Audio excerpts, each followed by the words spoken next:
At ayan mga ka-crypto, simulan po natin ang ating balita sa video na ito dito kay XRP.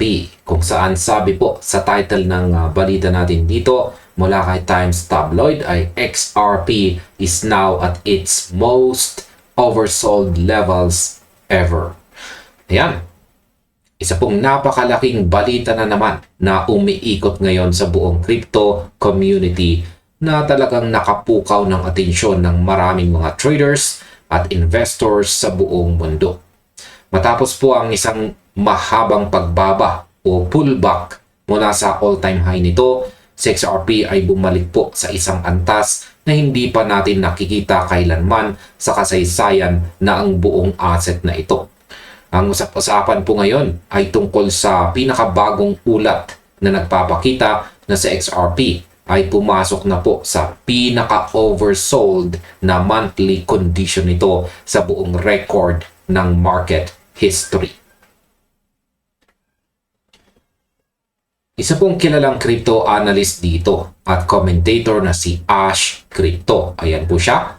At siya po ay nagbahagi ng isang napakagandang chart sa social media na direktang naghahambing ng kasalukuyang market structure ni XRP sa mga nagdaang cycle lows nito.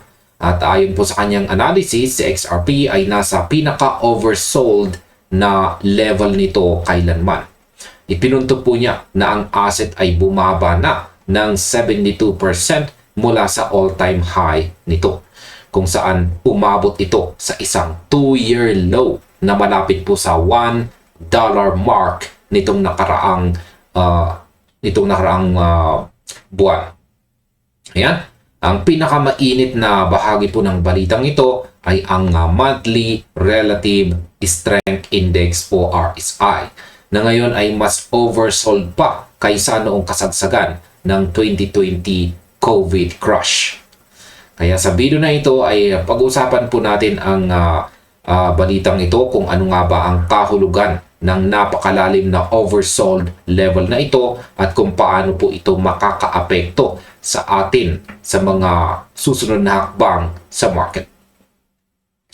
At ayan, simulan po natin sa kung bakit ba natin sinasabing umuulit ang cycle lows dito sa monthly chart. Para lubusan po nating maintindihan ang sitwasyon, kailangan nating tingnan ang malaking litrato na sinasabi sa buong chart history ni XRP.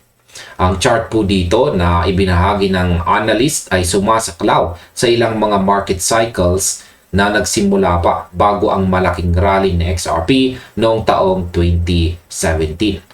Malinaw po na ipinapakita nito ang mga malalaking corrections na sumunod sa bawat peak ng market. Halimbawa dito ay nakita natin ang mga mabababang presyo o lows na malapit po sa 0.10 matapos po ang pagbagsak noong taong 2018. Pumaligid naman sa 0.28 matapos po ang 2021 cycle. At ngayon nga ay malapit na sa $1 sa kasalukuyang sell-off. Ayon po kay Ash Crypto, ang bawat malaking correction na ito ay palaging kasabay ng isang matinding pagbagsak sa monthly RSI bago pa man tuluyang mabawi ang momentum ng presyo. Pero ang pinagkaiba ngayon ay napakalaki. Ang RSI ay bumaba na sa tinatayang 43.5 na siyang pinakamababang pagbasa kung ikukumpara sa mga naunang bottoms ng bawat cycle. Ipinaglalaban niya na dahil dito sa XRP ay opisyal na nasa pinaka-oversold na kondisyon nito hanggang sa kasalukuyan. Ipinapaalala po sa atin na ng analyst na ito na ang RSI ay sumusukat po sa bilis at lakas ng mga galaw ng presyo. Kapag bumababa po ang mga values ng RSI, karaniwan nitong sinasalamin ang mas mahinang momentum matapos po ang sunod-sunod na pagbebenta sa market. Pero sa kasaysayan po ng chart, ang mga naunang monthly RSI lows ay palaging dumarating sa mga pangunahing price bottoms kung saan natatapos ang bagsakan. Ngayon, ibig sabihin nito, ang bawat pagbagsak ng RSI ay hindi lamang basta numero dito sa screen. Ito po ay isang refleksyon ng matinding takot sa market na kadalasang ginagamit ng mga matatalinong traders para sa kanilang accumulation. Bagamat nakakatakot tingnan ang 43.5 na RSI level, sa pananaw po ng analyst dito, ang ganitong klase ng extreme conditions ay karaniwang nagpapakita na ang pagbebenta ay malapit na pong maubos. Ang tanong ngayon ng marami ay kung ang kasalukuyang monthly RSI ba ay magsisilbing pundasyon para sa isang pangmatagalang pagbangon o kung mayroon pa bang mas mababang punto na maaaring puntahan ng presyo bago tuluyang magbago ang ihip ng hangin para kay XRP. Ngayon ay gaano ba kaimportante ang $1 price level bilang key support zone? Ang pinakabagong correction na nararanasan po ng market ay nagdala sa presyo ng XRP na lumapit po ng husto sa $1. Yan, sa $1 po yan sa psychological level. Sa chart na ibinahagi, ang antas po na ito ay malinaw na nilagyan po ng label bilang kasalukuyang cycle low. Ang paghawak o pagdepensa po sa ibabaw ng nasabing level na ito ay maaring magpalakas ng lubos sa teorya na ang pinakahuling pagbaba ay nakapagtatag na ng isang matibay na support base. Kung ang isang asset ay dumidikit sa isang malaking support level pagkatapos ng matinding pagbagsak, ang susunod na labanan ay nasa kakayahan ng mga buyers na pigilan ang mas malalim na paglaya ng presyo pababa.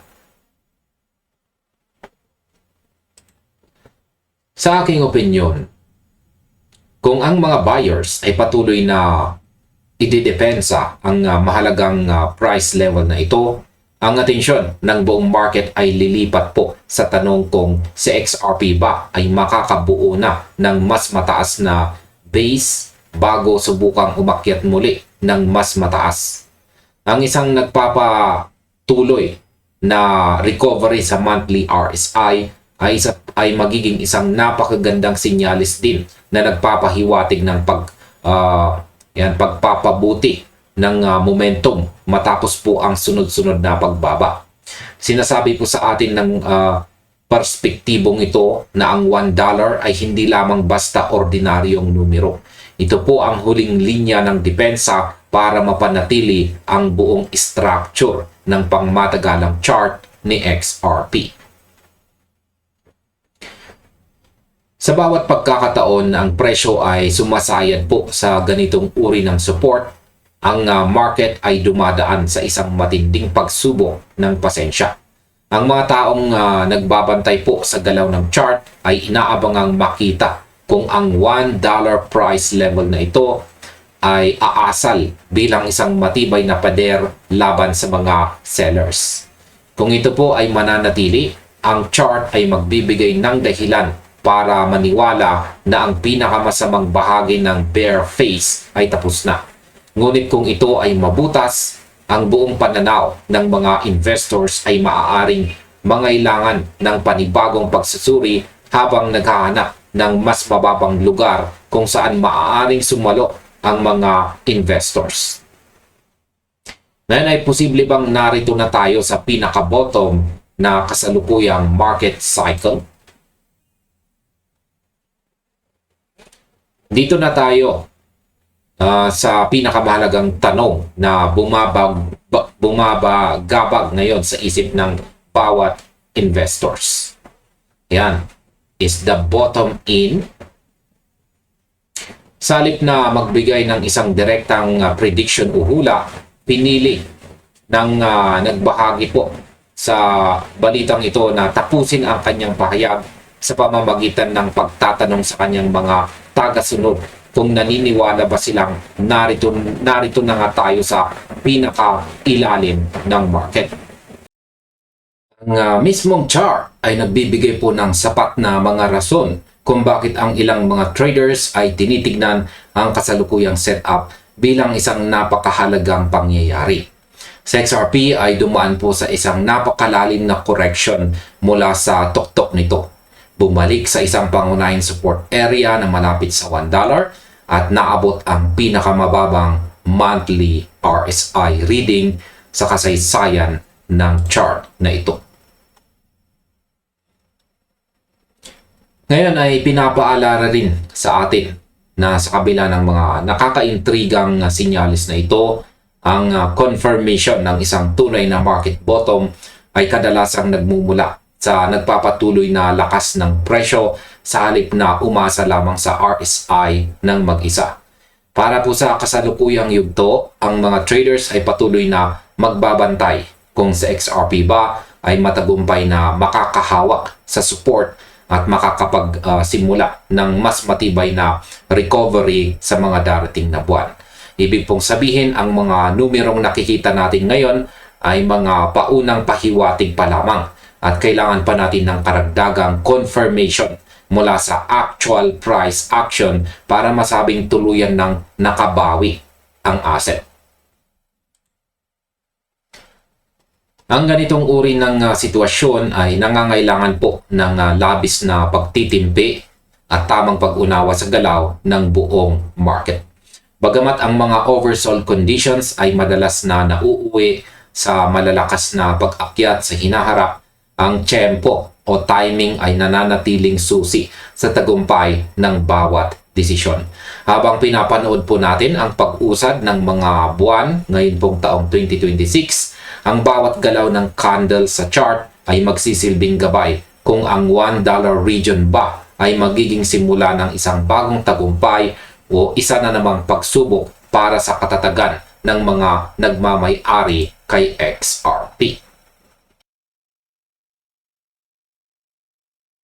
At ayan, ito naman ang ating sunod na balita dito. Sabi dito, Clarity Act update for XRP holders. 7 to 10 Democrats are ready. Ayan.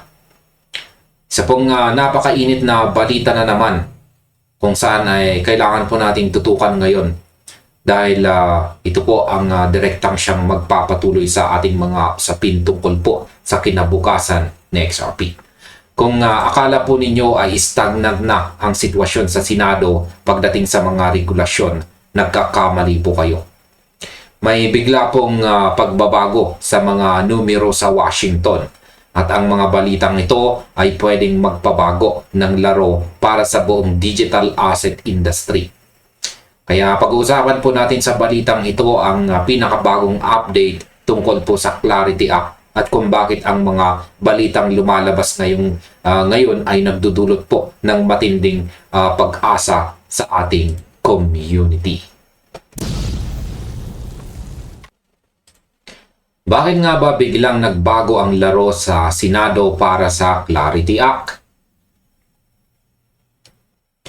Para maintindihan po natin ang sitwasyon, balikan muna natin kung nasaan tayo ngayon. Ang Clarity Act ay ang pinakamahalagang piraso ng batas tungkol po sa market structure na dumaan sa US Senate. Ang pangunahing layunin nito ay napakalinaw kung saan ay gumuhit ng legal na linya sa pagitan po ng mga digital assets na kinikilala bilang commodities at ang mga itinuturing na securities. Naglalagay din ito ng malinaw na jurisdiction para sa mga regulators at nagtataguyod ng formal na framework para sa mga financial institutions. Ayon po sa pananaw ng isang sikat na congressional reporter, may mga bagong pangyayari na nagpabago sa ihip ng hangin. Ayon po sa kanyang mga nakalap na impormasyon mula sa loob ng Senado, may 7 hanggang 10 Democrats ang handa na palang bumoto pabor sa Clarity Act.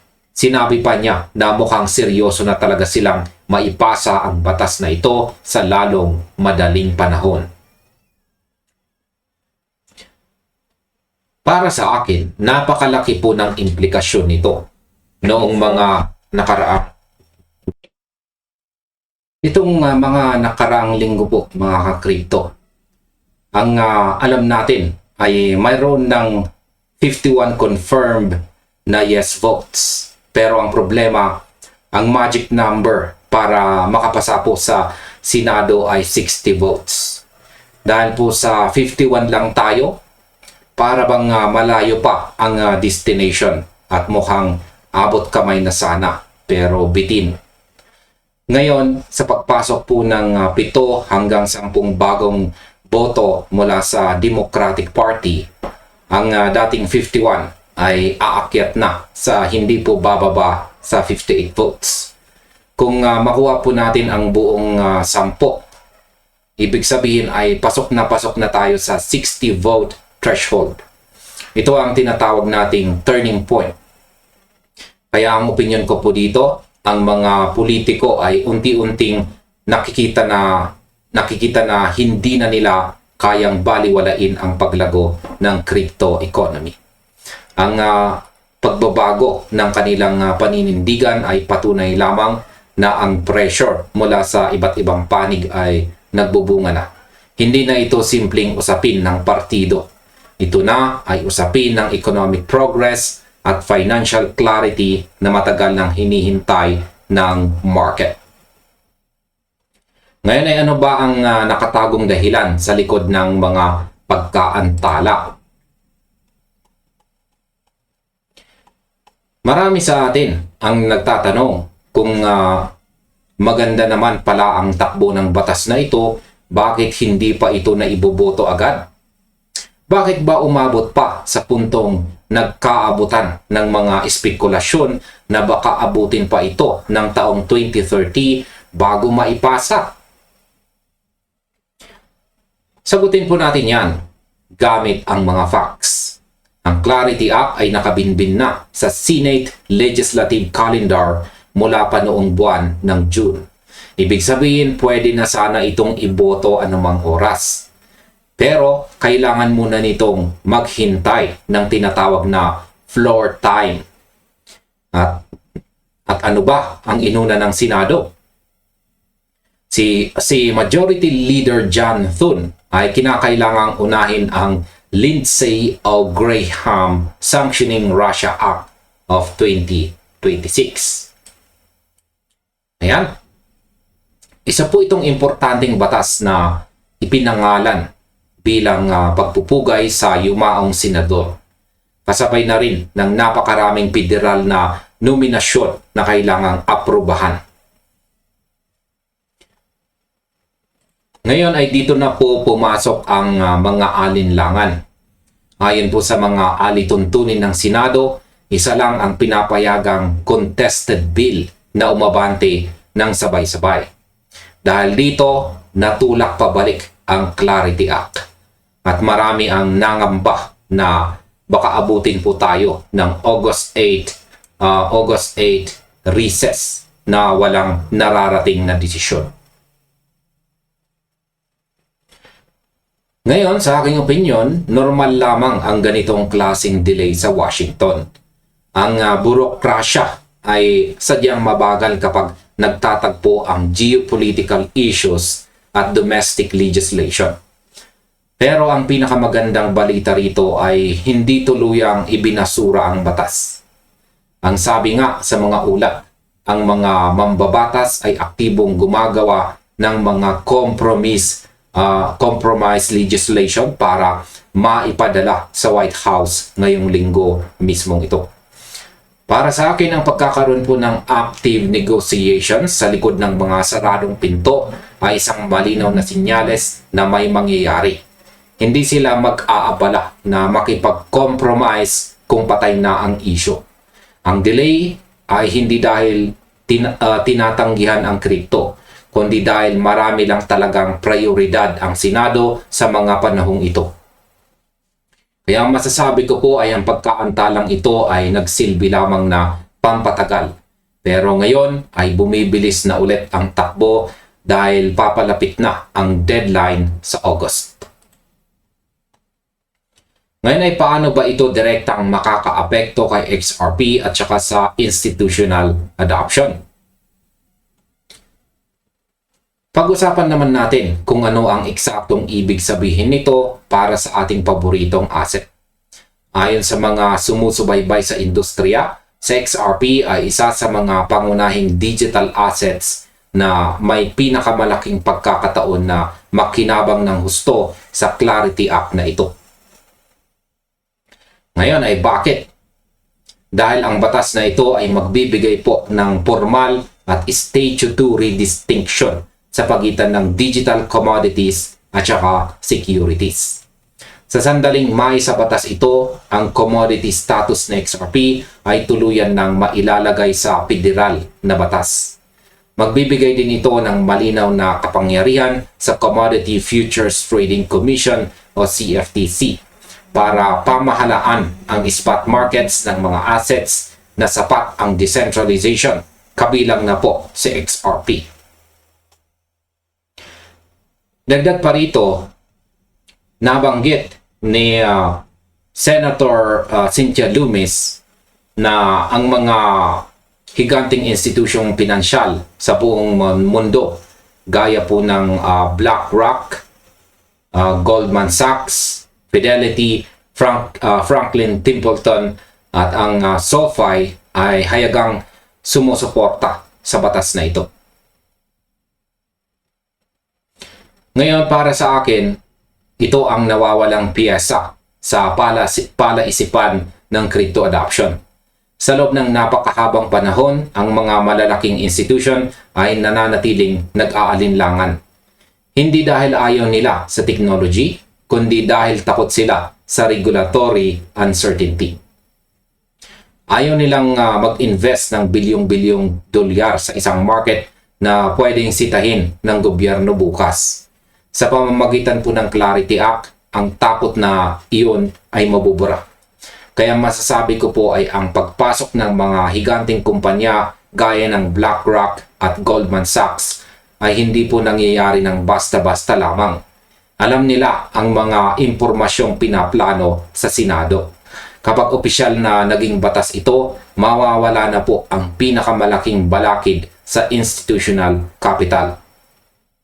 Si XRP ay handang-handa na sa ganitong klase ng kapaligiran o environment dahil sa lawak ng utility nito sa cross-border payments. Ito na ang tinatawag nating pinto patungo sa susunod na antas ng paglago. Ngayon ay ano ang dapat nating abangan bago sumapit ang August 8 na recess? Ayan, sa mga sandaling ito, ang lahat ng mata ay nakatutok po sa kalendaryo. Ang Senado ay mayroon lamang hanggang sa August 8. Yan, August 8 po bago magsimula ang kanilang recess. Noong una, ang babala po ni Senator Lummis ay kapag nabigo ang Kongreso na maipasa ito bago ang recess, baka abutin pa ng taong 2030 bago po magkaroon ng ganitong klaseng formal na regulasyon. Isang napakatagal na paghihintay para sa buong industriya. Pero sa biglang pag-usbong ng suporta mula sa 7 hanggang 10 Democrats, ang senaryong ito ay mukhang malabo na mangyari ngayon. Ang mga boto ay unti-unting nabubuo at ang mga balita ngayong linggo ay nagpapakita na ang mga mambabatas ay porsigido talagang tapusin ito bago sila mag-break. Ayan. Ngayon, sa kabuuan ng naturang balita na ito, ang mga susunod na araw ay magiging critical. Ang deadline po sa August 8 ay hindi lang basta isang petsa sa ating kalendaryo. Ito po ang huling pagkakataon para sa Senado na mag-iwan ng malaking marka sa financial regulation ngayong taon. Kaya ang masasabi ko po ay ang biglang pagbabago ng ihip ng hangin ay nagpapatunay na ang mga balita tungkol sa pagkaantala ay bahagi lamang ng mas malaking proseso ng negosasyon. Kung makuha nila ang 60 votes na kailangan, makikita natin ang isang makasaysayang sandali para sa buong crypto space. Kaya bilang nagbabantay po sa market, ang kailangan nating gawin ay manatiling updated sa mga kaganapan sa Washington dahil ang bawat pahayag mula sa mga senador ay may direktang epekto sa galaw ng kumpiyansa sa buong industriya. At ayan mga ka-crypto, ang sabi naman sa ating balita dito mula kay CoinGate ay Senator Tillis pushes to send Clarity Act ethics package to White House by Friday. Yan, mainit po na pinag-uusapan sa Washington ang isang malaking hakbang na maaaring magpabago sa takbo ng crypto regulation sa United States. Ayon po dito sa pinakabagong ulat, itong si Senator Thom Tillis ay puspusang nagtatrabaho para maipadala ang isang bipartisan ethics package na may kaugnayan po sa Clarity Act papunta sa White House ngayong Biyernes o Friday.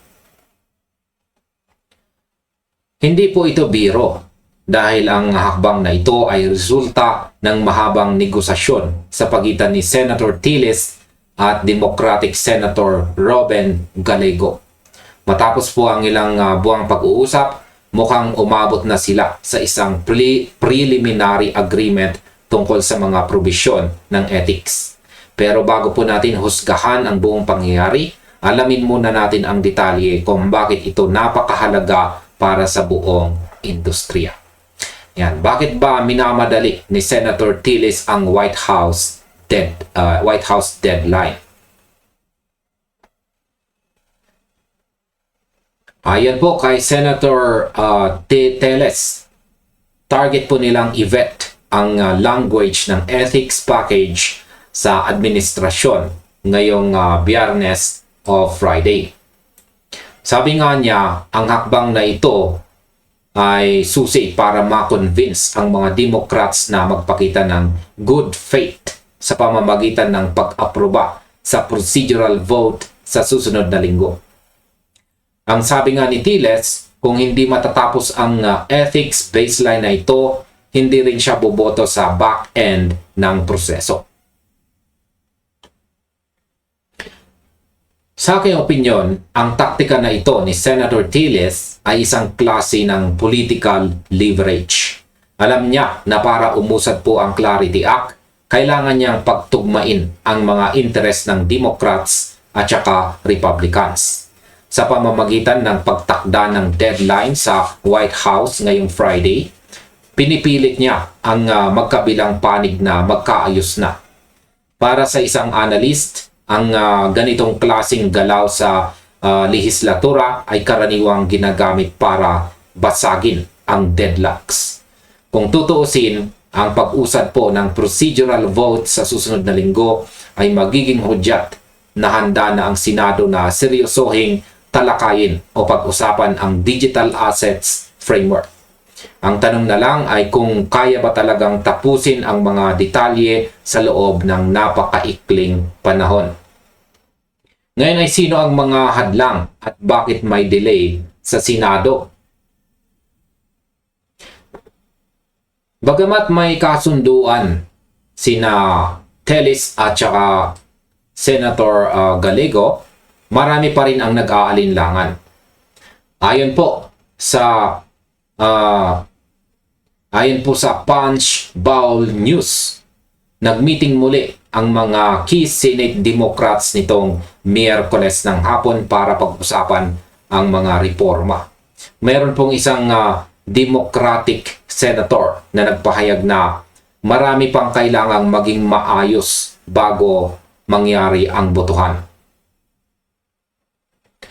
Sa kabilang banda, si Republican Senator Cynthia Lummis naman ay hayagang tinuligsa ang mga Democrats dahil sa pagkaantala ng bill.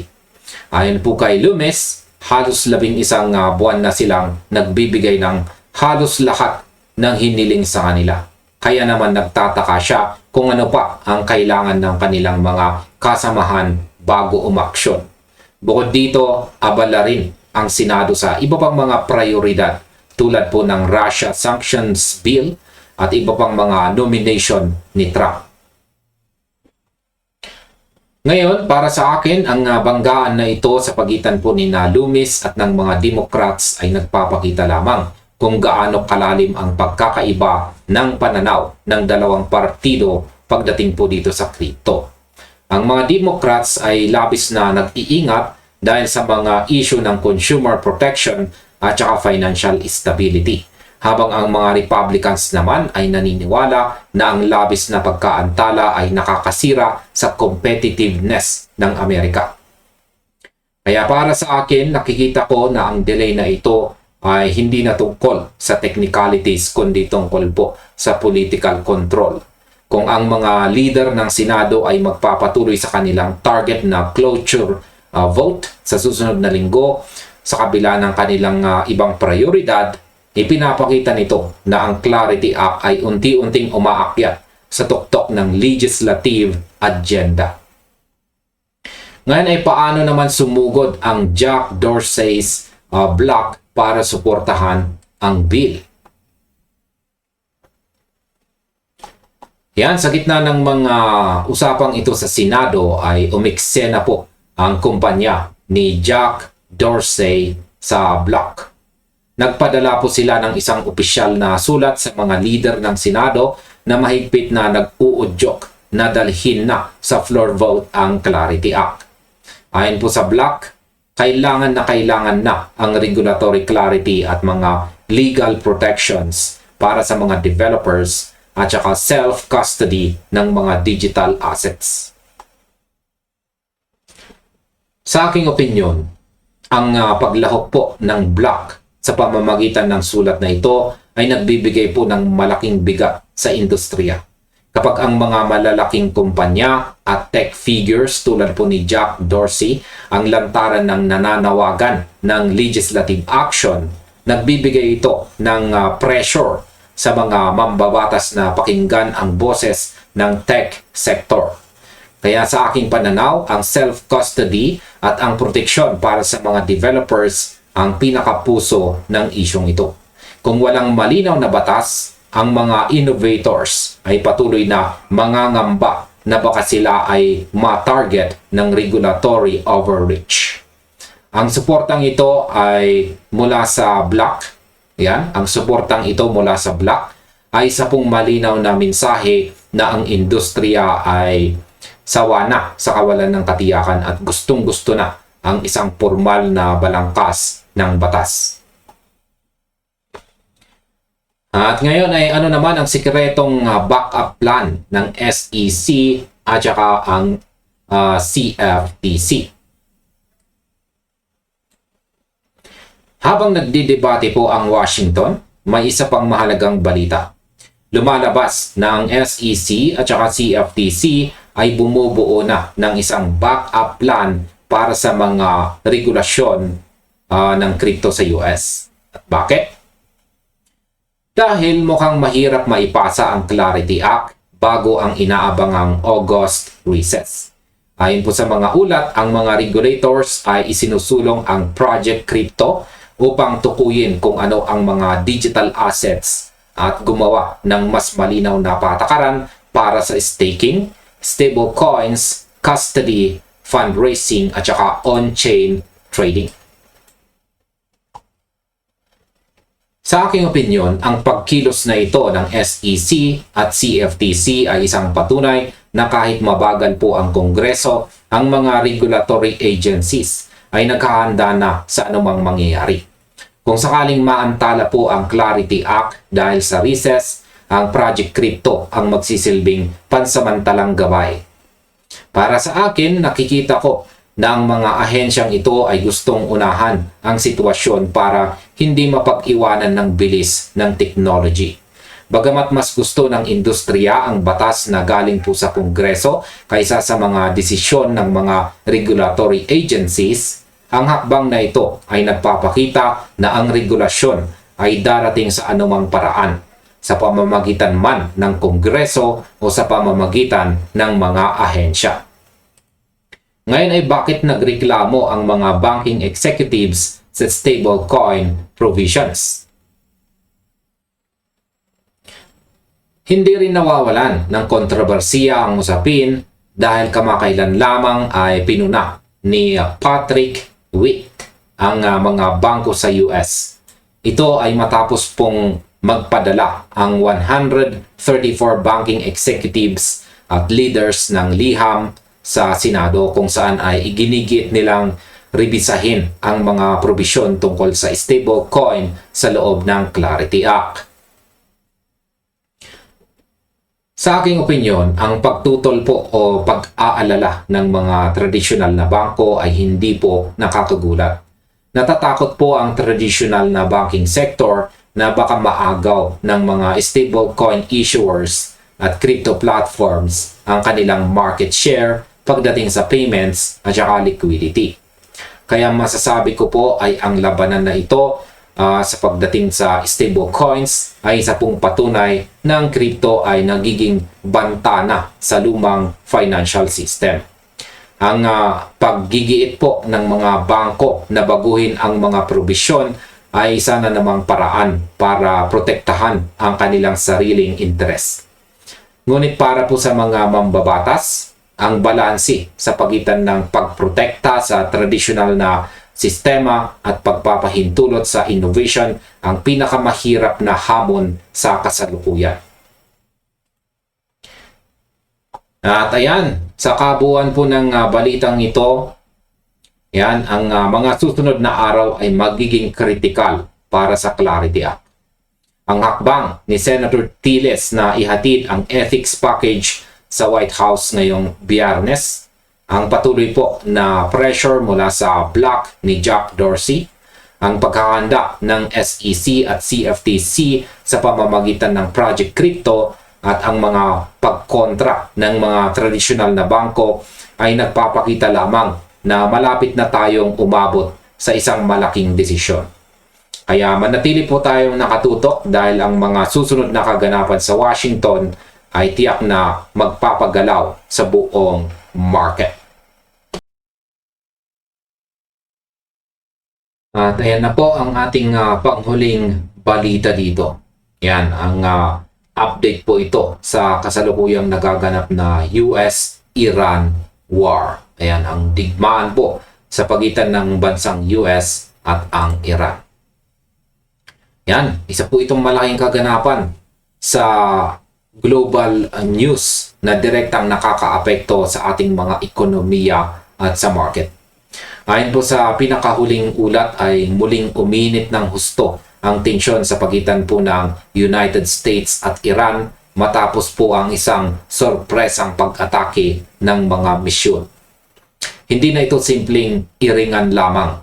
Opisyal na pong nagbanta itong si US President Donald Trump sa pamamagitan ng kanyang matitinding pahayag kung saan ay hayagan po niyang sinabi na gaganti sila ng todo laban sa mga pwersa ng Iran sa gitnang silangan o Middle East. Ang pagsiklab na ito ay naganap matapos pong bumagsak ang naunang ceasefire sa pagitan ng dalawang bansa. Agad na nagbago ang mukha ng geopolitical landscape at ang mga market sa buong mundo ay mabilis na nag-register ng pagkabahala.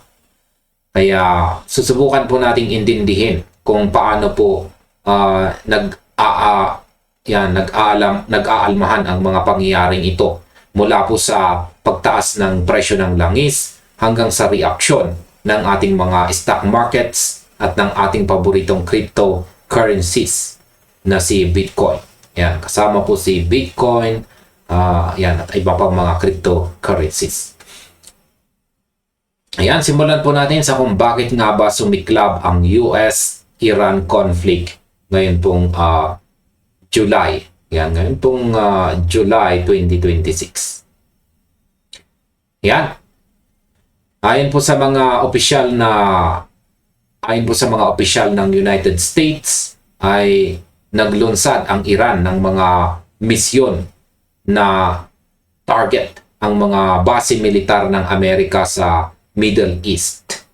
At ito po yung naging dahilan ng tuluyang tumakos sa maikling panahong kapayapaan o truce. Bilang tugon sa sorpresang pag-ataking ito na matagumpay namang naharang ng militar, naglabas po ng matapang at direktang pahayag si President Trump kung saan ay sinabi niyang gaganti sila ng mabigat sa kabilang panig. Ayon po sa pananaw ng ilang mga eksperto sa depensa at geopolitical risk, ang hakbang na ito ay inaasahan na po ng mga market observers dahil sa marupok na kasunduan noon pa man. Nang sabihin po ni Trump ang kanyang mga kataga sa telebisyon, naging malinaw sa mga investors na wala nang balak umatras ang Washington. Para sa kanila, ang ganitong klasing retorika ay karaniwang nagdudulot po ng instant panic sa mga tradisyonal na market dahil po sa takot sa mas malawak na digmaan sa rehiyon. Hindi po nagtagal ang reaksyon sa lupa. Agad na kumilos ang magkasamang puwersa ng United States at saka ang Saudi Arabia. Ayan. At sila ay nagsama upang magsagawa ng mga joint strikes laban sa mga milisyang sinusuportahan ng Iran sa Iraq. Ang mga pag-ataking ito ay nag-iwan po ng malaking pinsala at marami pong pinsala ang naganap na siyang nagtulak po sa pro-Iranian militia coalition sa Iraq na magbigay ng ultimatum sa kanilang sariling gobyerno upang umaksyon. Dagdag pa rito, umabot na rin ang gulo sa Jordan kung saan 5 misyon ang binagsak ng militar mula sa kalangitan. Ang krisis na ito ay hindi na lamang usapin ng dalawang bansa kundi kumalat na sa iba't ibang fronts sa buong rehiyon. Ngayon ay paano po naapektuhan ng Saudi Arabia at ng Iraq strikes ang global energy supply? Ayan, ang isang napakalaking baliktad sa kasaysayan ng labanang ito ay ang pagsali po o mas malalim na pagkakasangkot ng Saudi Arabia. Ayan, ayon po sa mga ulat, ang joint military action ng US at Saudi forces laban sa mga kaalyadong grupo ng Iran ay naglalagay po sa Riyadh ng mas malapit sa direktang konfrontasyon. Ito ay isang mahalagang pagbabago dahil sa mga nakaraang taon ay madalas na umiwas po ang Saudi Arabia sa mga ganitong direktang operasyong militar. Ngayon, sa aking pananaw, sinasabi po ng mga analyst sa sektor ng energy na ang paglahok po ng Saudi Arabia ay nangangahulugang handa ng isugal ng mga bansa sa Golpo ang katatagan ng rehiyon para lamang mapigilan ang impluwensya ng Iran. Ayon po sa kanilang pagtatasa, ang ganitong hakbang ay may kaakibat na malaking panganib sa pandaigdig ang supply ng langis dahil maaari itong magsilbing mitsa para sa mas malawakang gulo sa mga pangunahing oil fields sa gitnang silangan. Kasabay po ng pag-init ng labanan ay sumirit po ng husto ang presyo ng petrolyo. Ang Brent crude ay tumalon po ng 7% at umabot po sa mahigit $87.87 bawat bariles.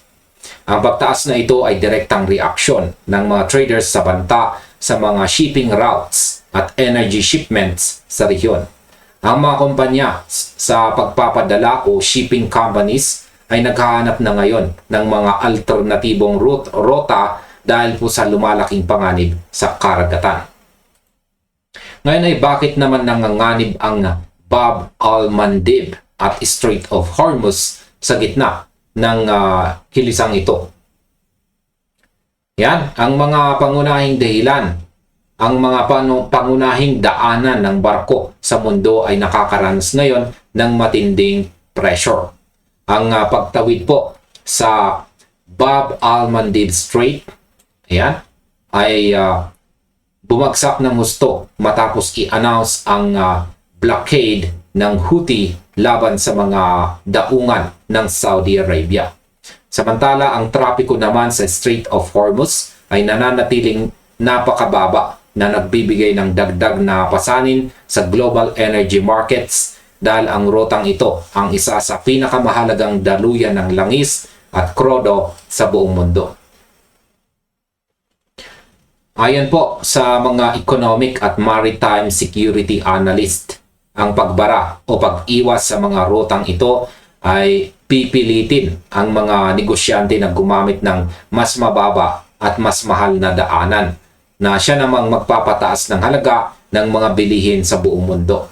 Ayon po sa kanila, ang logistic ang pinakamahinang punto ng global economy sa tuwing nagkakaroon po ng gulo sa mga ganitong strategic strategic na straits. Bilang tugon dito ay in-announce na rin po ng US Treasury ang mga bagong sanctions na nakatutok po sa isang maritime insurance scheme ng Iran. Ayon po kay Treasury Secretary Scott Bessent, ang ekonomiya po ng Iran ay nasa ilalim na ng matinding stress at pinaratangan niya ang rehimen na ginagamit ang mga aktibidad sa pagpapadala para magpalago ng pondo. Sinabi niya na hindi hahayaan ng United States na hawakan ng Iran bilang hostage ang global commerce. Sa pilitang umanong pinapabili ng mga kumpanyang ito ang mga komersyal na bangko ng mandatory insurance para makatawid po sa Strait of Hormuz, kung saan ang ilang kabayaran ay dumadaan pa sa pamamagitan ng digital assets para maiwasan ang mga parusa. Ngayon ay paano naman po narehistro ang $670 billion stock market loss at ang reaksyon ng Fed? Habang umiigting po ang tensyon sa gitnang silangan, tumataas po ang presyo ng langis, ang mga tradisyonal na market ay nakaramdam ng matinding pagbagsak.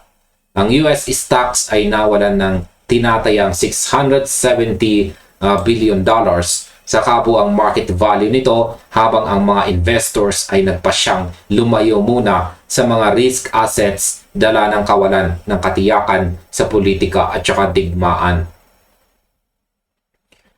Ayon po sa pananaw ng mga financial market analyst, ang sell-off sa stock market ay isa pong klasikong flight to safety, kung saan pansamantalang tinatanggal ng mga investors ang kanilang pera sa mga equities dahil po sa takot sa epekto ng magastos na digmaan sa inflation.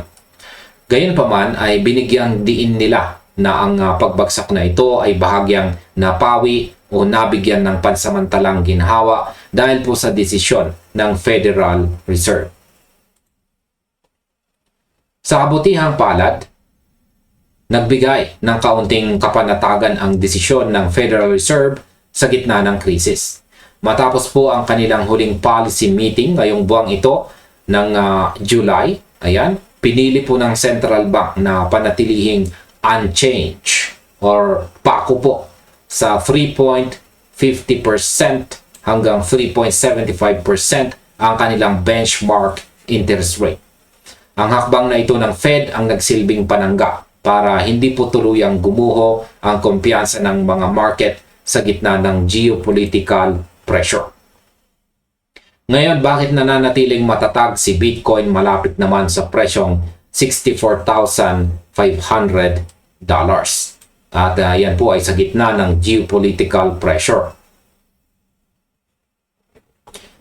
Kahit na may kinakaharap na malaking panggigipit mula sa digmaan at sa pagbagsak ng traditional na stock market, nagpakita naman ng kahanga-hangang tibay ang ating nangungunang digital asset.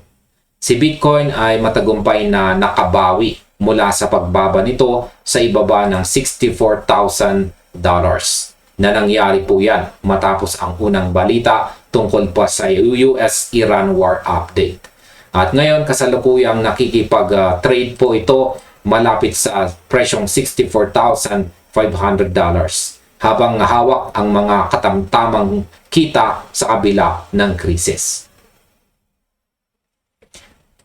At ayan, ayon po sa pagsusuri ng mga crypto market analyst, ang kakayahan ni Bitcoin na panatilihin ang antas na ito sa kabila ng $670 billion na pagkalugi sa Wall Street ay nagpapatunay na unti-unti na itong tinitignan ng ilang investors bilang alternatibong imbakan o storage ng halaga sa panahon ng geopolitical crisis. Ayon po sa kanilang pagtatasa, ang desisyon ng Federal Reserve na huwag galawin ang interest rates ay nagbigay ng sapat na liquidity at kumpiyansa para saluhin ang mga pagbagsak sa presyo. Bagamat patuloy na nagbabago ang sitwasyon sa Middle East at nananatiling mabigat ang banta ng digmaan, ang katatagan ni Bitcoin malapit po sa presyong $64,500 ay nagbibigay ng kakaibang sinyales para sa mga sumusubaybay sa market. Kaya manatili po tayong mapagmatsyag sa mga susunod pang mga balita, lalo na ang bawat galaw ng mga leader sa mundo ay may agarang epekto sa ating mga assets at sa buong ekonomiya. At ayan, hanggang dito na lamang po tayo sa video na ito mga ka-crypto. Maraming salamat sa inyong panonood. Maaaring panoorin na rin po ninyo sunod ang recommended video natin dito.